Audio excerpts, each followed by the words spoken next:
Dave Ramsey told a caller, seeking advice on his Bitcoin holdings, he has Vegas problems. Offering his advice on what he would do, the radio host unceremoniously recommended the caller cash out tomorrow. Ray from Kentucky got more than he bargained for when calling into the Dave Ramsey Show. Explaining his situation, Ray said in late 2019, his income tripled, and throughout the following year, he focused intently on paying off his debt. Currently, he has balances owed on just a car and a house. Ray also mentioned he bought Bitcoin during that period, and his holdings are now worth about $100,000.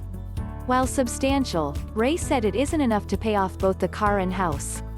He asked Ramsey what he would do in this situation. In 2020, the price of Bitcoin ranged from $3,700 at its lowest following the Corona crash in March, to $29,000 at its peak going into 2021.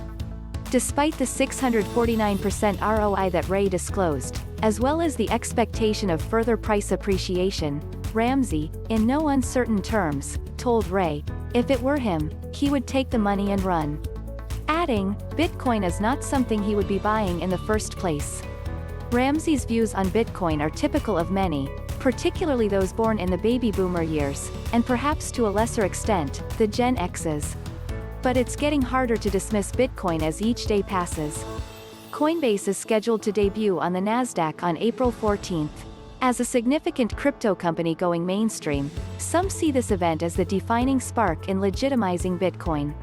The FT hinted at this by giving a rundown of the first quarter financials of Coinbase, saying the earnings show that traditional finance can no longer ignore the crypto industry.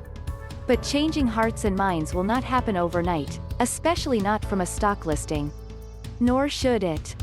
While Ramsey may have good intentions, he may also be fixated by his extreme biases to the detriment of his audience.